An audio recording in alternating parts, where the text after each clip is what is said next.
I feel like we got to start with this, Raj. I think every child dreams when they're playing baseball about hitting a home run in Game 7 of the World Series, and you did that. And so I think we feel like we have to start with that, and then we'll get into some of the other stuff. But tell us about Game 7 and your home run. You know what? I have to say that every kid does dream about that, and I think I was one of those kids as well, dreaming about that when I was young. But that is an experience in itself. That is honestly, and you might remember this name, Jeff, Bobby Kingsbury. Mm-hmm. Okay, the main Bobby Kingsbury. So I have to tell a story about Bobby. So Bobby, obviously we played together coming up in pro ball, right? Bobby had all the talent in the world, very skilled, hit home runs. He threw the ball hard. He could run fast. He had all the tools of a baseball player that you can ever need. Um, and when I got to Cleveland, Bobby lives, just outside of Cleveland. And he had sent me a text message before the World Series starts. And it was a long text message. And, I hadn't heard from Bobby in a while. It had been a while since I had heard from him. And he had sent me a text and he says, "Hey, Raj, man, the gist of it. Here's the gist. Raj, I think you're going to do something very special in this World Series." And I started thinking to myself about what he said, after he said it. And, that kind of stuck with me. So game one, I looked for that special moment. Game two, I looked for that special moment. Didn't happen. Game three, game four. Now that might have been a close one. I don't know if it was game four, or game five. I had like 3 stolen bases, which was a World Series record. And I was like, well, is that it? No, that can't be it. That's not it. I mean, that's not that special. I don't think. No, that's not the one I'm looking for. And so I'm looking through the whole series for this one event that I'm expecting to happen, this great event. And and then I I come to the plate. It's the bottom of the eighth. There's 2 outs. There's a man on second, and we're down two in game seven of the 2016 World Series.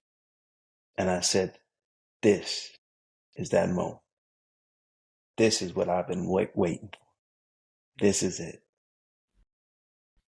It's Wow. So amazing. and And so that's why you were so confident then. I mean, I read in an interview you said you're like, I was confident, like beyond confident. Is that's why?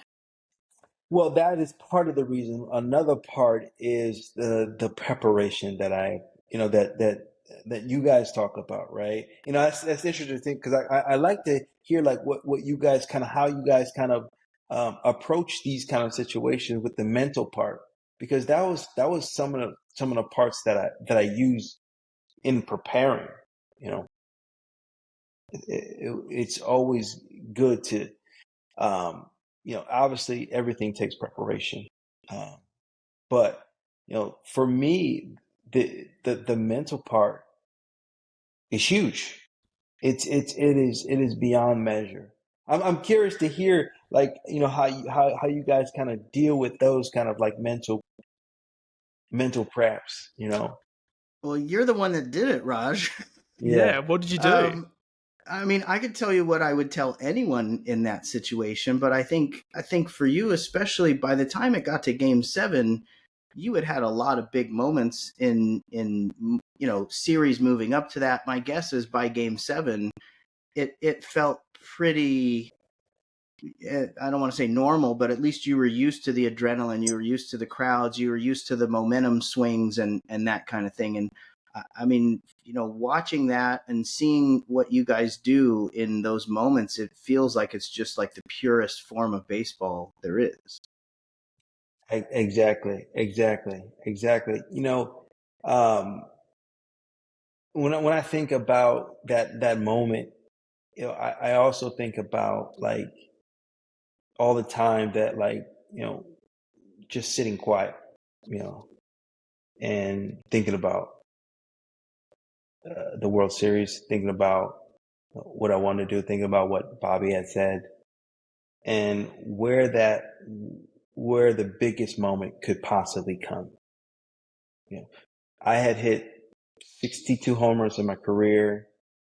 That season, I had the most home runs I ever hit in my career in one season. I had 12 up to that point, 12 home runs. I didn't play every day, but I played a lot. And Aroldis Chapman, the closer that was on the mound at that time, he was at the top of his game. He was dominant. He was what I described as a Goliath on that mound. He had not given up a home run since June of that year. It was now November 2nd.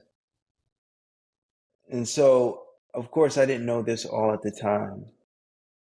And I'm going up to this moment as if I am David and he is Goliath.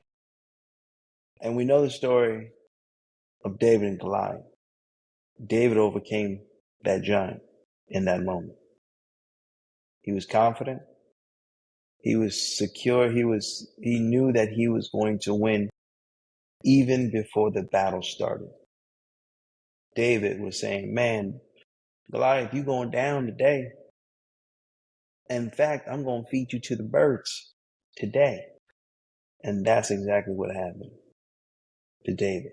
And I said, well, I'm going to try that out. I'm going to be the David. There's my Goliath. God help me. Send your biggest angel. I don't know who that is. I don't know if that's Michael. I don't know if that's Gabriel. Send the strongest one you have. Okay. I'm going to need his help right now. Help me out.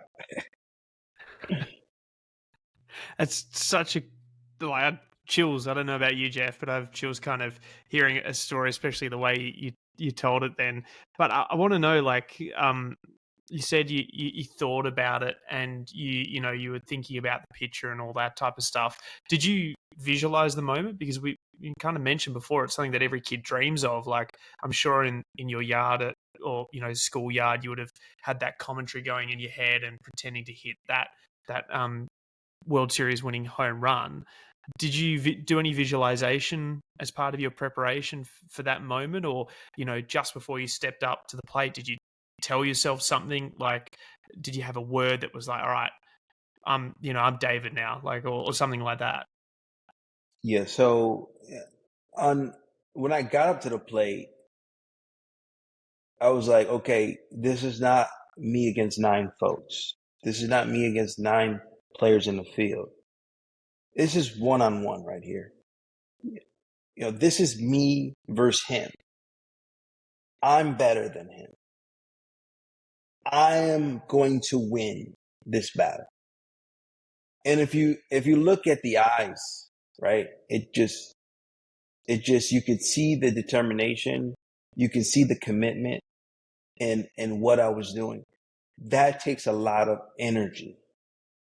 That's why it could be very difficult at the major league level, because to do that every single bat takes something out of you. It takes a mental focus. It takes a mental toughness. It takes something that it's hard to replenish when it takes it out of you, right? And if you haven't prepared it ahead of time, then the moment surprises you.